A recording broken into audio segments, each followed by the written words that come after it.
در حدیث دیگه رسول صلی الله علیه و سلم درباره غربت همی است. اول غربت از نگاه زبانی معنیش چی است که غربت کس مثل یک شخص مسافر، در زبان عربی در مسافر غریب میگن.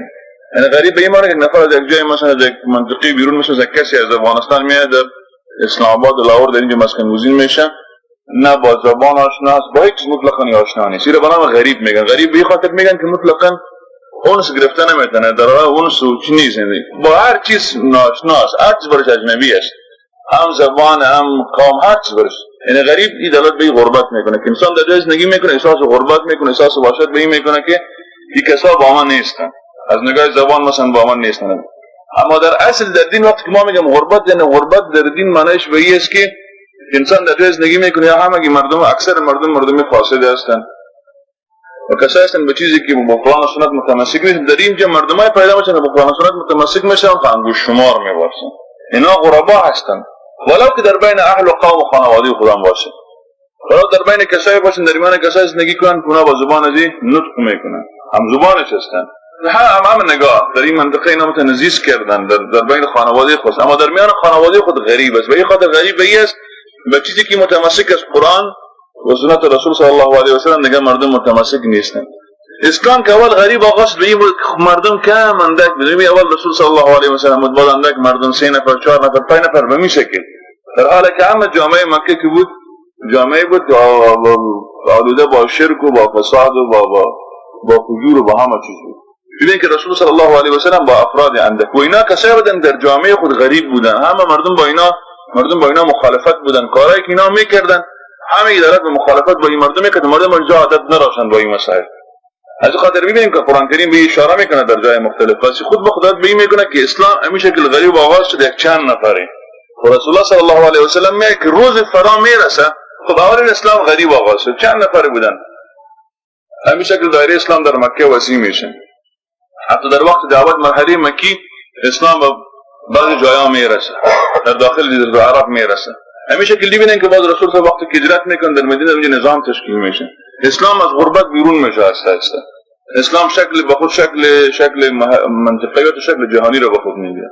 اما امروز که ما شما زندگی میکنیم، امروز که جایی که مشاهده زیست میکنیم، در ظاهر همه مسلمان هستن، همه مدعی به هستن که ما متمسک به کتاب الله و سنت رسول صلی الله علیه و سلم هستن، در حالی که متمسکین اصلی به الله و رسول صلی الله علیه و سلم اونا مردم غریب هستند، در غربت زندگی میکنن، یعنی مطلقاً در غربت هستن.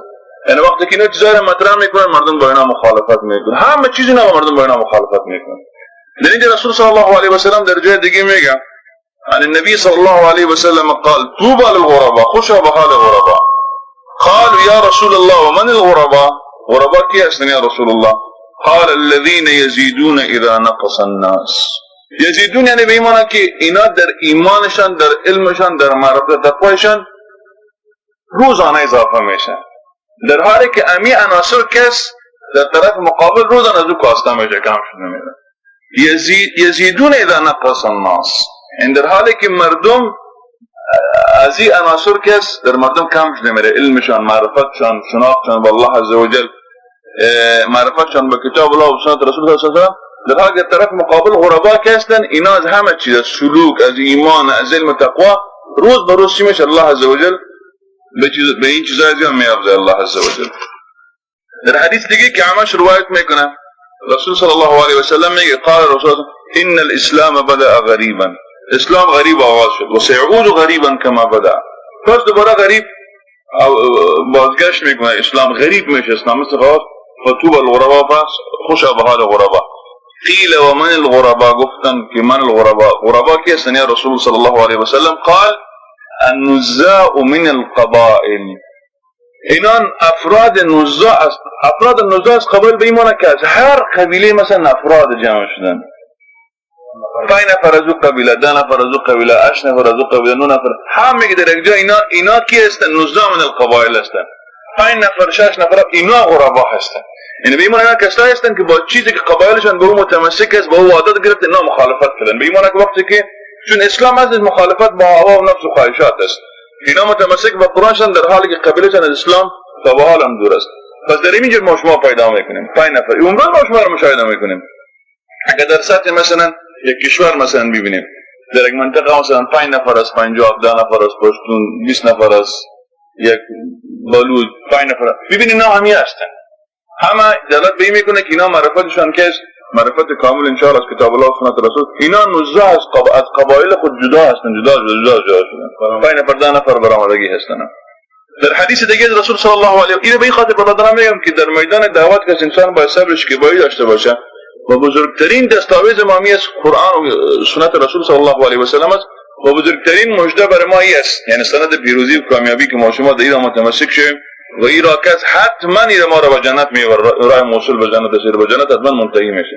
این به این وجه که ما در این مطلقاً شک نداریم به این چیز، این راهی که ما اختیار کردیم این راه حتما به جنت، راهی است که حتما به جنت چی میشه موصول میشه. میره خود صرف این مسئولیت ما است که آیا ما در این راه گام میمانیم یا نمیمانیم، مشکل ما هست.